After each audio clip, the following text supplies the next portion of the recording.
Luke, we speak to you ahead of the Torquay game, and after the Weymouth win, it was 4 wins in a row after that victory over Weymouth, and what a great performance it was. Yeah, definitely. I think the clean sheet, 3 goals, could have been more, but it was an excellent win, and a win that was deserved. And like you said, 4-4, it builds on our run of form going into the next game. And Luke, not too many opportunities for Weymouth on the night, but a clean sheet, and the defence did have to be alert at times, didn't they? Yeah, you're always going to have that in this league. It's such a competitive league that goals happen at any point. I think our defence has been solid throughout, and credit to the back three especially. Webbo, Parts and Bushy, and especially Omar, who obviously came on for Parts. And even Corey Whiteley, who for me has been the standout player so far. For this team. So yeah, another clean sheet. It's massive for the club.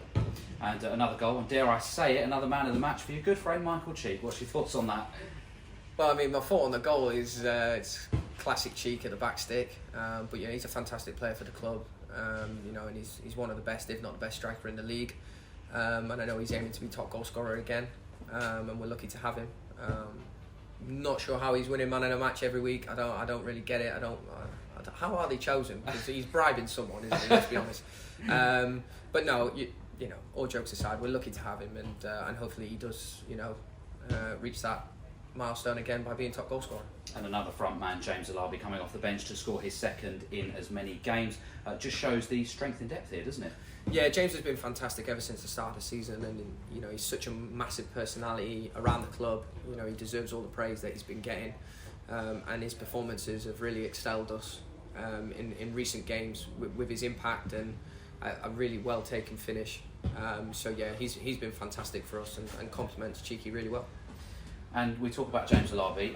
What's this rock paper scissors going on between you two? I've seen it on Instagram, and I think the goal celebration as well on Tuesday night. What's the story behind that? Yeah, it actually started with me and Mike. Usually does, but we just love betting and trying to beat each other at the most pointless games. And James always seems to walk in a room whenever we're playing rock paper scissors and just starts laughing. So we just thought we'd try and get him involved.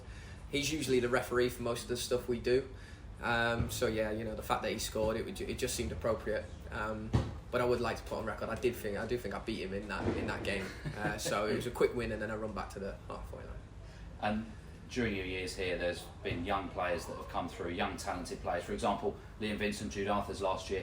Now it's Marcus Sable's turn this year. Just how good has he been? Yeah, it's been fantastic, and I think it goes a long way to say how well Jude did last year. Because I think the fact that Liam and Jude did so well, it gives the club confidence to put their support in another player and give them the chance. And the fact that he's taking it should inspire more players coming through the academy. And again, it's credit to the club that they're willing to do that. We've spoken about it off camera. A kind of anniversary is coming up for you soon. Nearly 100 games for you at Bromley Football Club. How would you reflect on your time here so far? I said it as soon as I joined that I've always absolutely loved loved being part of the club, the people, the atmosphere. It's always been a great place to be, and again, credit that I've made what I would call lifelong friends. People like Frankie Raymond and Jack Holland and George Porter, Sam Wood, people that I met the first day and still speak to now. And even players, like Joe Partington, and Cheek, and Webster, people that have, just been amazing to be around. The fan base, the club, the way the club's moving, and yourself, put you in there, Matt. Wow. Thank you. But yeah, everything's just been great about the club, and I'm delighted to have nearly reached the milestone, and hopefully it's not long till I do. And there have been some really good dressing rooms in your time here, haven't they? And it seems like it's a really good dressing room again this year. Close-knit. Yeah, definitely. I mentioned the players that have come in, and I mentioned Parts and Webbo and people like that, and Louis Dennis, Corey Whiteley, James Alabi.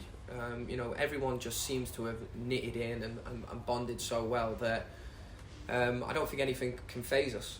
It was a lost first game of the season, but you look at where we are now and how well we've bounced back, and we're now 4-4. And I think the fans know that even if we lose the odd game here or there, then we're always going to come back stronger. And attention has now switched from Weymouth to the visit of Torquay United on Saturday here to Hayes Lane. Should be a great game, and nice to be in front of the cameras again, unexpectedly. Yeah, definitely. It was disappointing not to have been in front of the cameras on the first game of the season. and have a game called off. In addition, Woking as well. So yeah, it should be a great atmosphere, and the fans go such a long way to helping us, more than they probably realise. You take the Grimsby game into account, and just hearing the away fans, then the home fans kind of, silencing them and cheering us on, and whether it's a last minute tackle or a last minute goal, it inspires us and gives us extra belief. So, hopefully the more that come down, the more helpful it is. And I have heard all the players talking about that atmosphere, singling it out, and actually how much a difference it makes. So again, like you say, looking to recreate that hopefully on Saturday and get another good result. Yeah, well, I can't promise the weather's going to be much better. Obviously, it's been pretty poor lately. But again, the Grimsby game, potentially the worst weather that we've played in years. And to see people supporting us through that, and celebrating us with us right until the final whistle was, credit to them. And hopefully we can, start to repay their support with more wins on the board. Well, Luke, thanks so much for your time. We'll catch you again soon. Cheers, thank you.